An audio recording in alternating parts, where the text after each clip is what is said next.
Mostly everything in Hollywood is fake. Why are all these celebrities overdosing on drugs? If they have all of that, how come none of them are happy? How come none of them feel fulfilled? As I started to read the Quran, and it was really teaching like, no, Jesus was a prophet. So all these things did not make sense.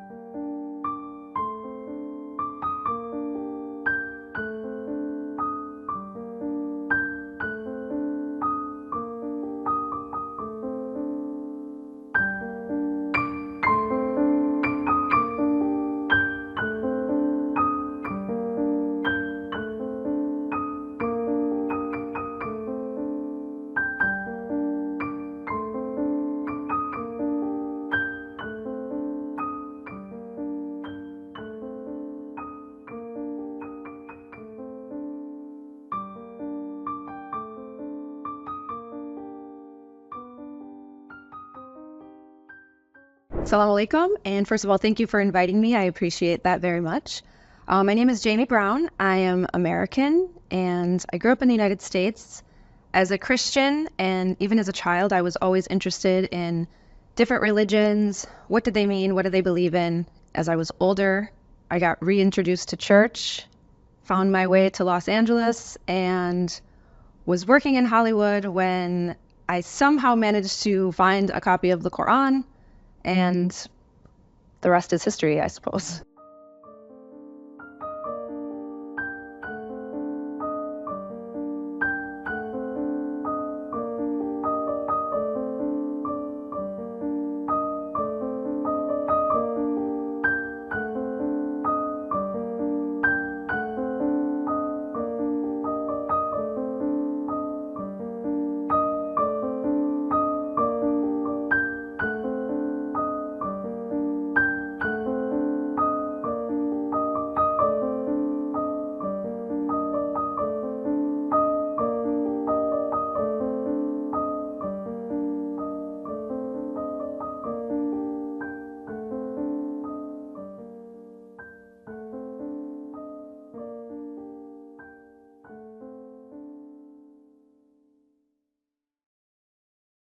Mostly everything in Hollywood is fake.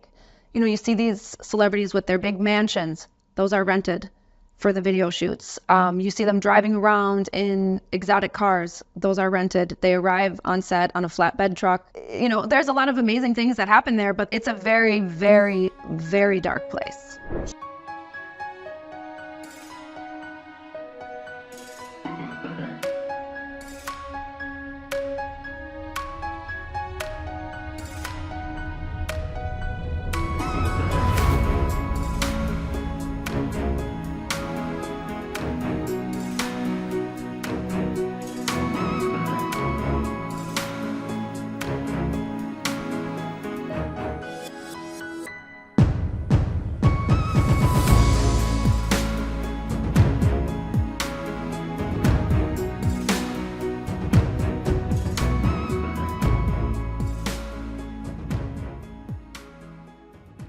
Why are all these celebrities overdosing on drugs?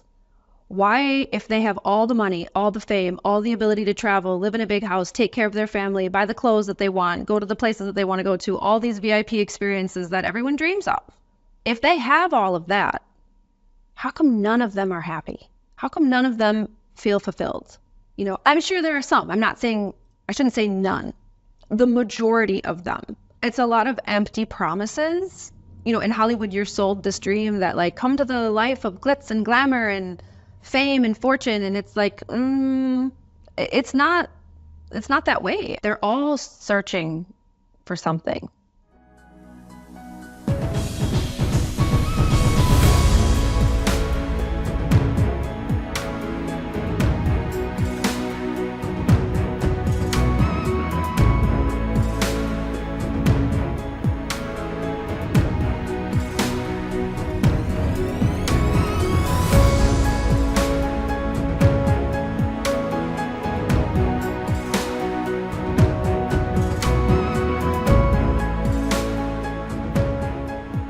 Studied a lot about religions, and I always knew that there was only one God, and I always knew that I had a deep connection there, but something always felt a little bit off. I would go to a Catholic church, For me, it felt very ritualistic and it felt very hypocritical. There are some specifics about a Catholic church that really didn't sit well with me, but I was a child and that's what my parents did and I didn't really have a choice.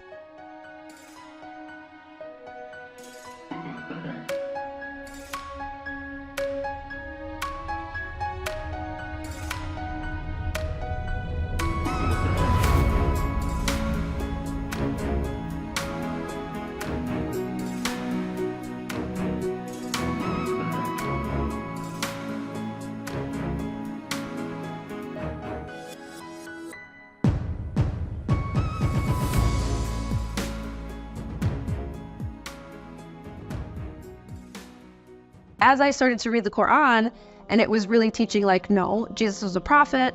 So all these things did not make sense. And then as I started to read the Quran, it just felt right. You just know that it's just like, there's something that your heart just lights up and you're like, okay, this is it.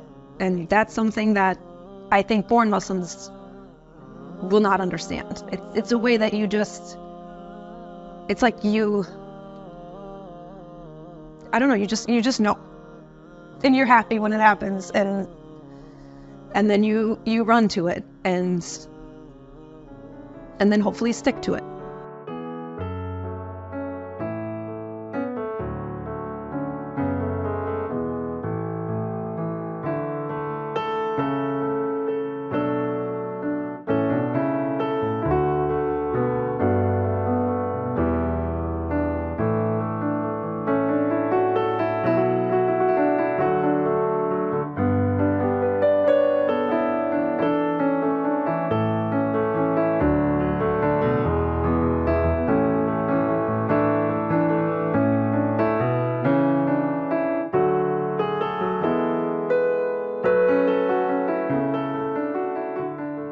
I met my friend's mom, who was Muslim, and she had come in to Los Angeles for a visit, and I got to meet her, and we took a walk down the boardwalk on Venice Beach, and she was wearing a long sleeve abaya and a hijab, and of course I'm asking her the usual questions. Aren't you hot?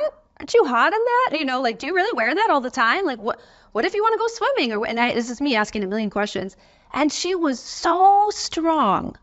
So strong. I can't even talk about it. I'll get emotional. She was so strong in her faith.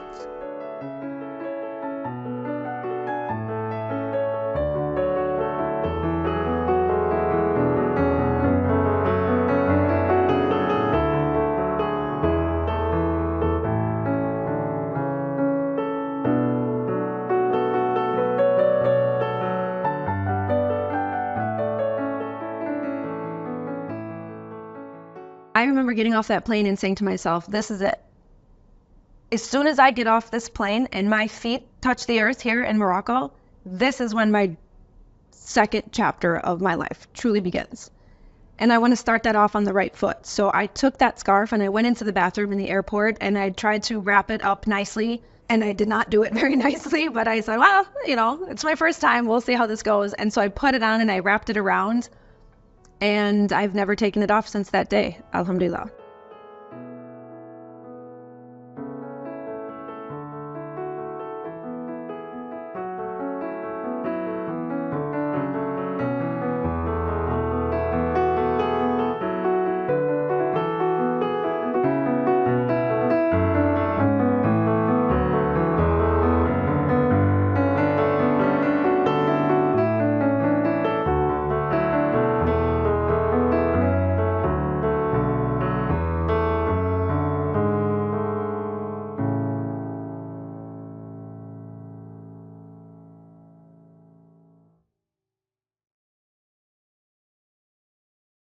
I think a lot of people have seen the unshakable faith